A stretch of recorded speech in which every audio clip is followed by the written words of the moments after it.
so many sports are celebrated. You look at what's happening in basketball and football, it's become a culture of what can you get away with without the ref seeing.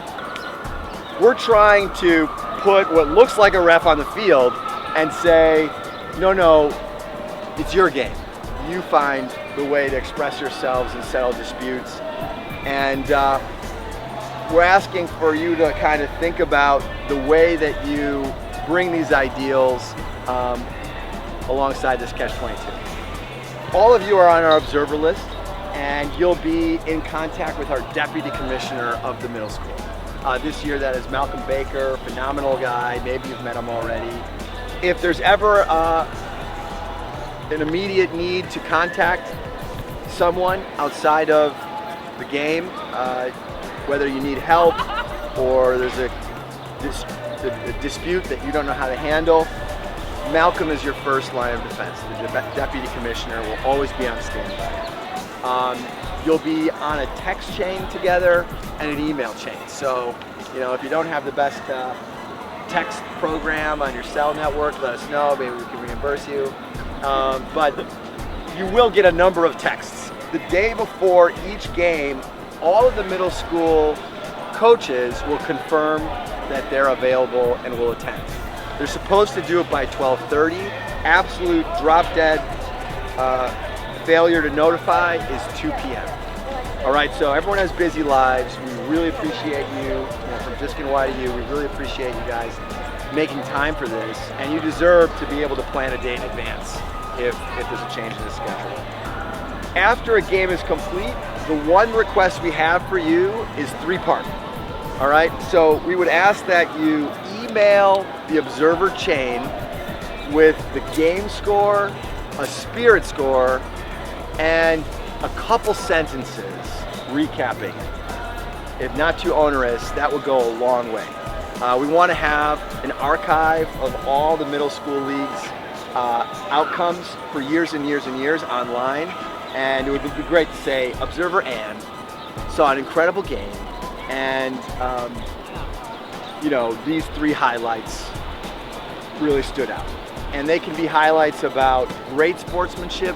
They could be highlights where maybe a coach had an inadequate understanding of a rule and you were able to talk to him or her, or it could be celebrating some outstanding plays that players made. Coach Jordan already observed a couple games, gave us a full 3-page report. We love it, we love it. So we would gladly take more than less. When you're collecting spirit scores, I would ask that after the game, after everything's cooled down, maybe the players are giving each other high fives and they've done a cheer. Before you leave, go up to the coach, or if you've figured out who the captains are, ask, hey, I'd like to have the spirit score for the team you played. Please take a couple minutes and think about how you might rate them.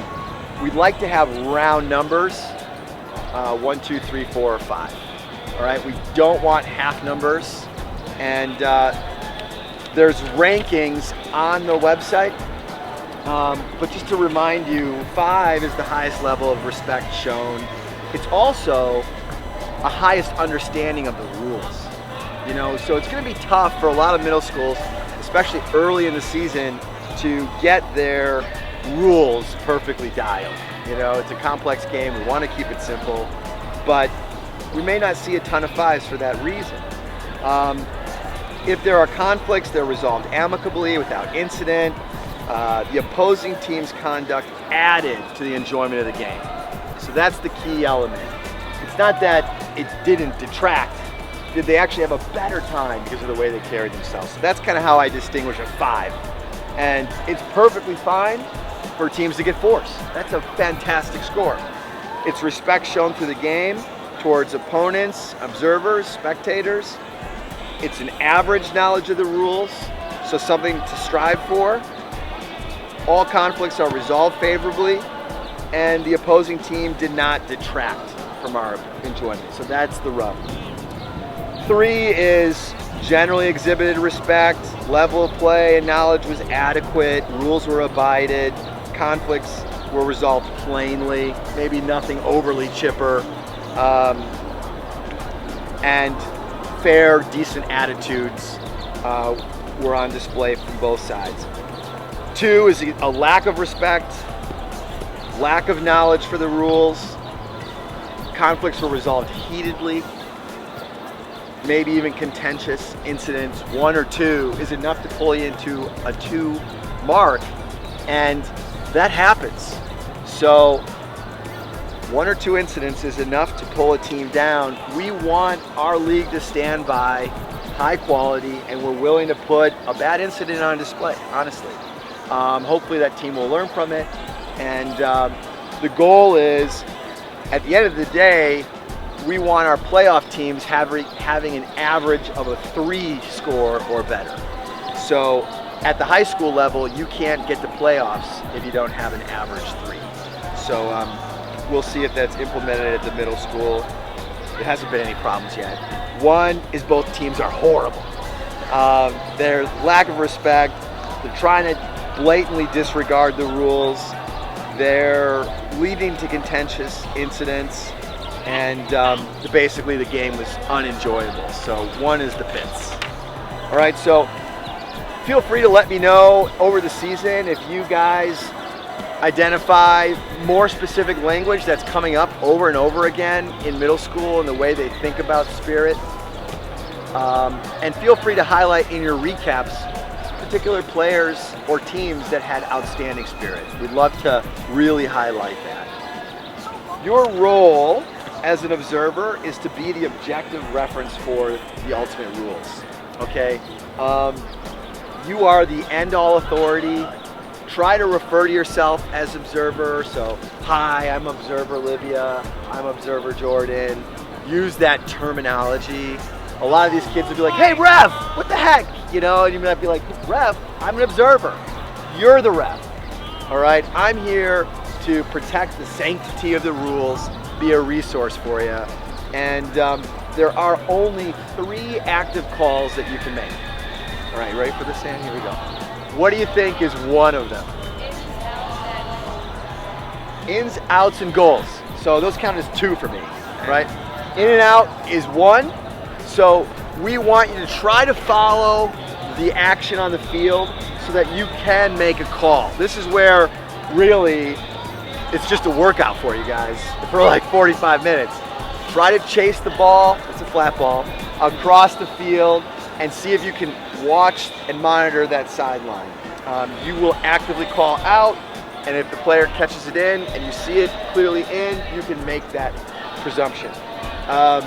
You can also actively call goals. So it's a challenge to swing around with the field. Just know middle school ball doesn't move that fast, right?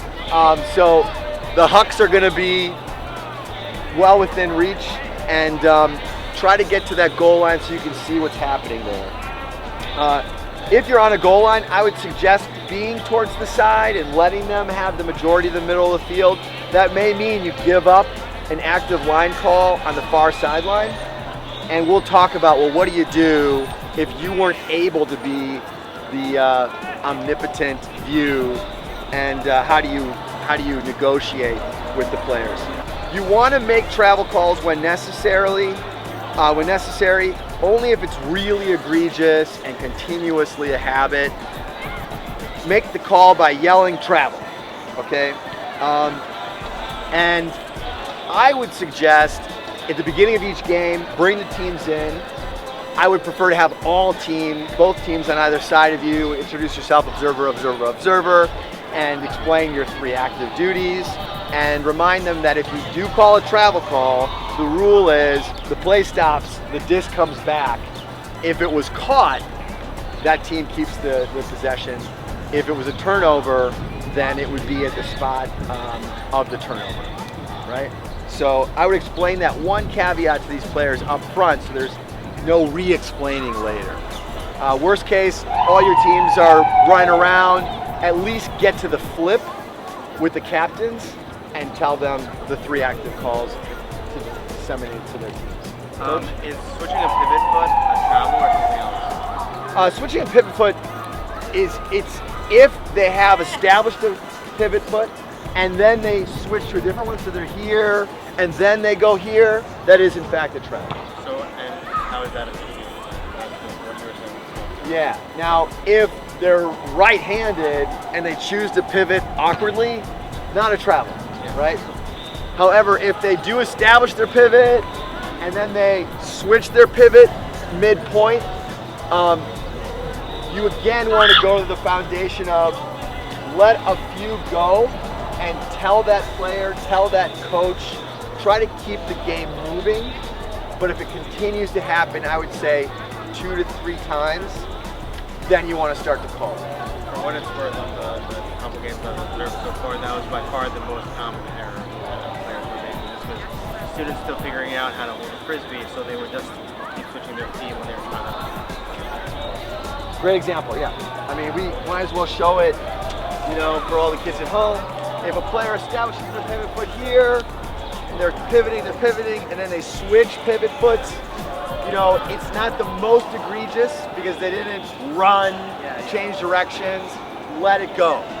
Remind that player, remind that team what you saw, but if they continue to do it, and they're really gaining advantage, travel, switch pivots after establishing, the disc goes back if they didn't turn possession, right? It never affected. It's still their disc. They don't get an advantage. So it comes in at the same stall when the travel was called. If it's above 6, the stall, then you go down to 6. So that is a slight advantage. But structure equals freedom. You know, the rules will take the players a long way. Any other questions on that? Another question. I had the AUDL where they have refs do like integrity calls, players like overturn cards. That happens here. Like, can both players agree that was it down? Observers have the final word in our league. And you can add that to your introduction. I'm observer. Here are my 3 active calls. For sake of continuity, my word is the last word, but your word is the first, you know?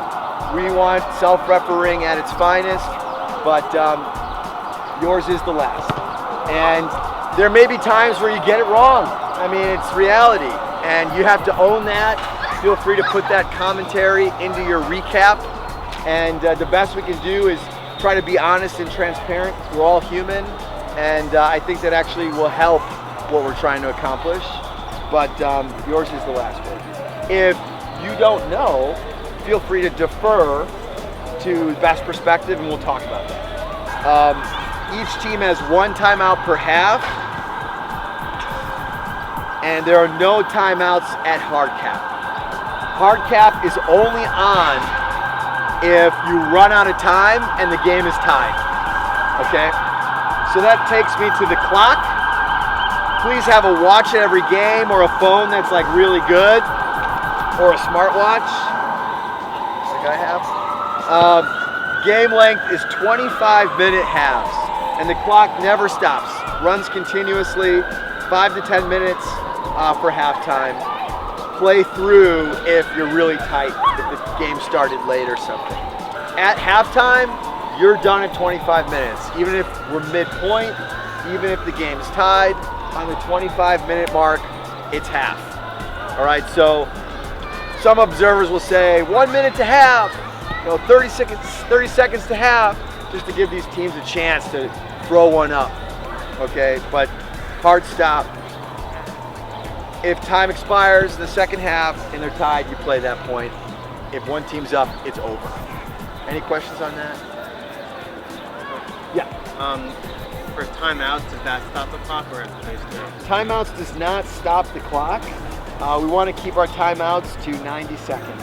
And then every once in a while there was a situation where I was trying to explain some rules to the players on the field, and I thought that at times it was an extended explanation and then it took away from playing time. So also those situations where we play running clock. You know, I want to say it's important to underscore the teaching element of the observer role. And I want to give you some flexibility to have a teachable moment. And for that, you can stop the clock, all right? But try to cap yourself. And the best time is between points. Try to keep it 70 seconds to get a hand. So those are your time stamps. 70 seconds to get a hand on the line so that they're ready to pull, and 90 seconds for a timeout. Dispute resolution. Often players may completely disagree in an irresolvable way, and you're allowed to be the dispute resoluter, if that's a word. So in those events, I want you to try to shut down the peanut gallery and bring those two players to you and try to speak with them quietly and quickly. What's your side? What's your side? All right, thank you very much. Have them go back and then make your judgment. All right? So, you know, they're far apart from each other. When you make your judgment, you're in a position where maybe you back up on the line. Foul is the call. You know, how do you plead? You know, contest or no contest. I think it's also important to announce the basis for your call if you do have a situation like that. You know, there's a question, a dispute as to whether the disc was down. In my opinion, the front of the disc touched the grass before the hand got to the top. The final call is it's down. Blue disc, right? So just try to slow down that moment, de-stress the event. Feel free to bring the two players involved to the best perspective to discuss, but try to get it back to playing, all right? At what point would kids start having, like, get really upset, be like, coaches, like, where should we stand with the coaches? Coaches know the players better, and like, so. Can you say it again? Kids start getting very upset at each other over college or something else, and the coaches also, like, want to step in because they know the kids better and probably, like, more dealing with stuff. Where should we stand with it? So, this is a great question. When games have foul or violations made, here's a pop quiz. Who is allowed to make that active call? Only the players on the field. That's it. It's only the 14 players. So the coaches, regardless how well they know them, the parent who's absolutely sure their child is a saint, none of them have an influence over those 14 players on the field. So as things start to get heated, you could say, players, players, and I love calling players, players. It is only the decision of the 14 players on the field to resolve this. If it's between you two, can you two resolve this dispute? If it's a best perspective call, does someone believe they have a better perspective? Because best perspective fails. And you can acknowledge, like, oh, players, players, if it continues to get out of hand. If we cannot resolve the dispute, I can make a final determination, you know? Would you like to appeal to me? Okay? And that's how you would handle it. Does that make sense, Coach? I had a couple, I guess, logistics questions as they came up, like as I was trying to observe some of the games so far. So sometimes the middle school players, they're just, you know, a little bit excited, whatever. It's hard to get everyone's attention that way. So things like officiating in that way, or adding to the observer conversation in that way, meant everyone was moving positions on the field, and so in a pure sense, like they weren't in the right place when the play reinitiated. And I was wondering your take on that within the conversation. Well, technically it would be an advantage at that point for the team to move around. Absolutely. Again, middle school's a little tricky, and so we want players to freeze when there is a call. So I think that's a really good point, Coach, to add to our early conversation that we'll make active calls in these three areas. You can appeal to me during disputes, but remember, whenever there is a call, everyone on the field has to freeze. Okay, that might save you a lot of trouble. Really worth highlighting. I'll even update my notes on that, Coach. It's a great point. You were saying, on a violation, oftentimes people are not in the place where they're supposed to. Yeah. You should kind of just let that go unless there's a big advantage. What if there's a situation where someone is actively claiming or making almost the wrong call, where it's someone saying, oh, well, that's a turnover, in a case that, let's say it's like a travel, right? Say a travel, and then one person says, oh, this is a turnover, and the other person may or might not know the rules well, will agree with the turnover and just like walk away.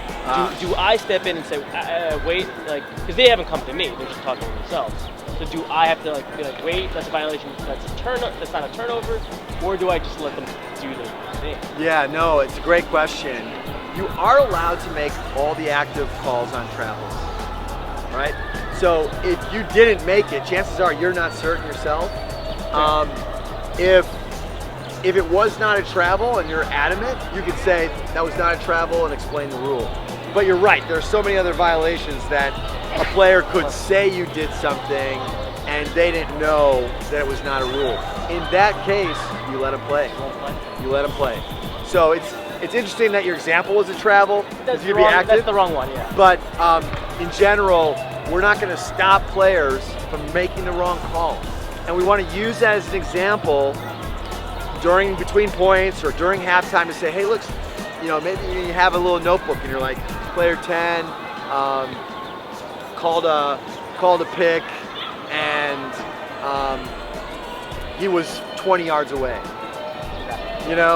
and you're not allowed to call a pick unless you're within 3 meters. So here's an example where knowing the rule would have allowed you to keep possession, but you're not making active calls on that. Great question. There is a misconduct system. If there are people pulling jerseys over each other's shirts or throwing cleats, you can TMF them, give them a TMF. The first 2 are warnings, and the third is a yardage penalty. So that will be in the rules, but if an individual player gets 2 TMFs, they're ejected. And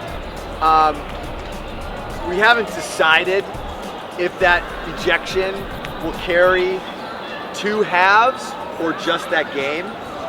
Sometimes we'll enforce it the first half of their next game. So just report those incidents and we will make that determination as a middle school league. All right? Gosh, I hope that never happens.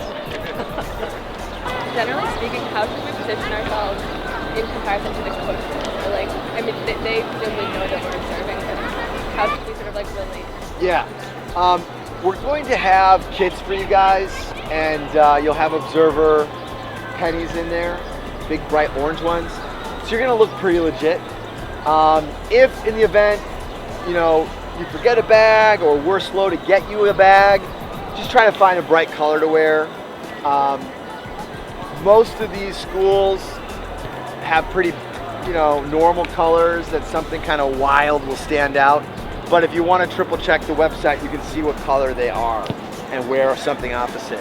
There is one school with bright orange. One school is bright orange, I know. So we have to wear like a blues shirt that day. But point is, you're going to be pretty respectable, and these coaches don't know the rules all that well. Many of these coaches have never taught ultimate before. Many of these coaches are gym teachers who just appreciate the rules of the game and the flight of the disc, but they actually don't know much more than 6-on-6, 7-on-7, and scoring in end zones. So travel calls might be new. Stall counts could be new. Certainly strip calls and pick calls could be new. And they're going to defer to you, absolutely. 9 out of 10 coaches are just thankful that you're there, believe it or not. So they're all instructed to bring questions to you before and after, during the game, and they're all hoping to learn a lot. So some might be, 35, 40 years old, and just know that you're actually the best authority on the field. All of you have more experience coaching than nearly every one of these schools. So in terms of physically positioning yourself on the field, I enjoyed being on the sidelines and being able to kind of chat with a coach about, hey, did you see this? And be able to kind of fill some airtime with your perspective. In general, you want to be able to watch what's happening on the sideline to call active in or out plays. But for the majority of the game, you'll actually want to be behind the dump or behind the deeps and kind of swinging around. So there'll be almost half of the game where you actually won't be near a coach. And if you're having continuous problems, you can pull coaches onto the field and kind of stop the game and show how important it is to address this issue. All right, coaches, this is the third time your players have been calling fake pick calls. 20 yards apart, we talked about this, I know they know the rule, please tell your sidelines, you know? So even if the players resolve the conflict, you can bring coaches in and say this is a big problem, you know? That's really helpful for our league. Great question. Players may themselves agree to a do-over, and you can respect that decision. It's not the observer's job to step in and render justice. Here's an example where you're allowed to, a player is allowed to overrule a call. On occasion, a player who believes that a ruling on an active call is incorrect may request that that ruling be reversed, but only to the detriment of their own team. All right, so there are some standout, spirited captains and players who may have actually seen it or know their team's trying to get away with something. It's not your job to render the justice, but if a player comes in and wants to overrule, you can stand by that call, as long as it's to the detriment of their own team. It's a great learning experience, and congratulate them with great spirit if you see that. The four remaining, often widely misunderstood rules are best perspective, vertical space, the pick call, and there is a card system. We've kept it very simple with TMFs, so I'll review it in a little more detail. But let's start with the big three. Best perspective, the most complete view available by a player that includes the relative position of the disc, the ground, and the players, as well as the line markers involved in a play, is best perspective. On an unlined field, this may require sighting one field marker to another, and that's why it's important to get your cones out early and try to make sure they're intact throughout the game. All right?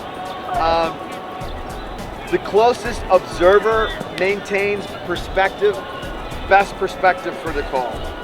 So if it's disputed, you do have the best perspective. Final ruling, okay? If you don't have a perspective, that's when it can belong to any on-field player only, all right?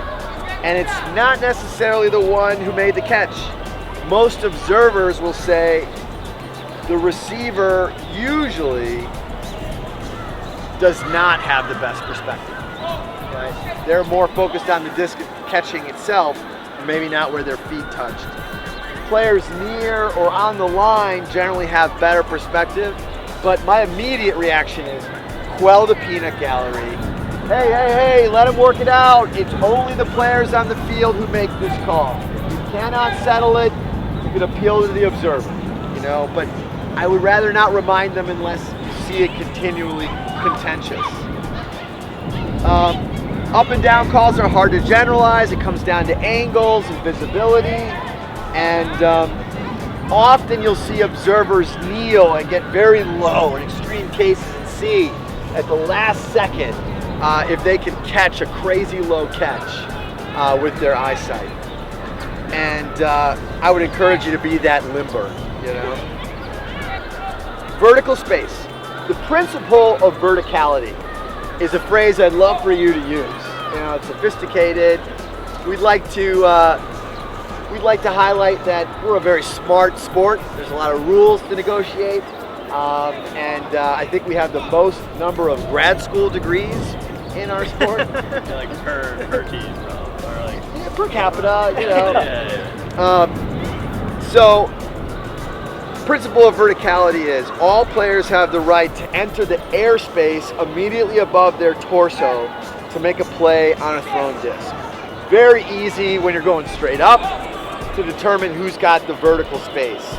If non-incidental contact occurs in the airspace immediately above a player before the outcome of the play is determined, so someone gets there before the disc is caught, or an incomplete pass occurs, it is a foul on the player entering the vertical space of the player. So it is the case, the principle of verticality applies when the outcome of that moment of catch has not occurred. So if there's a doink and then there's contact, there's no impediment to the verticality there.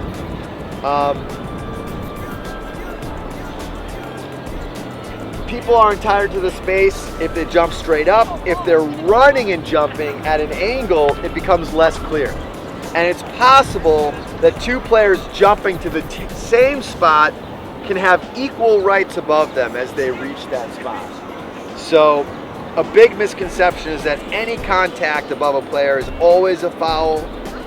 If a defender catches or D's a disc in a way that there is no possible second effort, any contact after that is not a foul, as it doesn't affect the outcome. All right? Now, of course, this excludes dangerous plays. So if you see a player diving into the legs, getting there first, but putting themselves in harm's way or potentially harming the receiver, that is a foul. That's a dangerous play. A way of thinking about it, it comes down to one player not impeding the ability of another player to make a play by jumping. Anyone can reach over or have their body above another player, but can't do it in such a way to thwart that jump. It's kind of like stepping in front of a cutter to stop their cut. You can get there first, all right, but you can't hold them down or be over the top. Okay, finally the pick call. Pick occurs when an offensive player moves in a manner that causes a defensive player guarding an offensive player to be obstructed by a third player. All right? Obstruction may result from contact with or the need to avoid the obstructing player. You must be within 3 meters, and it must be announced loudly by calling the pick immediately after it occurs. If play stops, player repositions. If the obstructed player is then allowed to move to the recover to the relative position lost because of the pick. Some of the notes we have on this, there's been confusion over the years as where players should go when a pick is called. Should the offensive player stay where he or she is? The defender make up the ground? Should the offensive player return to the spot of the pick? The rules are actually pretty clear on this. After a pick, the disc goes back to the thrower. Players return to their positions on the field at the earlier of the time of the throw or the time of the call. All right? Excuse me. So that's pretty simple. If at the earlier of the time of the throw or the time of the call. This usually means the offensive player returns to where the defensive player was picked. Okay, it's hard for the defensive player to say, no, I would have been within 3 feet. Instead, that offensive player should come back within 3 feet. Who can call a pick call? A pick can only be called by the obstructed player and must be announced by loudly calling the pick immediately after it occurs. So I was right, Condors. It can only be the obstructed player. And you could have a player who overrules that, to the detriment of their own team. That would be fair. All right, I think with that, I'll only say one line on the misconduct, and I feel like I did it justice. 2 personal misconducts, and they're ejected from the game. Team misconduct fouls in general, the first 2 are warnings, the third is a yardage penalty.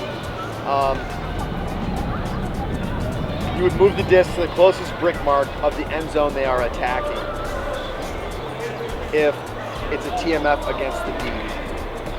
And if it's a TMF against the O, the offense moves to the middle of their own end zone. So that would drive them all the way back or push a team closer to the break. That's everything I got, guys. Are there any other questions that come to mind on this? We really appreciate all the time you guys put into coming down today. We'll get you the kit as soon as the jerseys come in. We'll bring it to a game that you'll be at next to make sure we'll get you all those kits.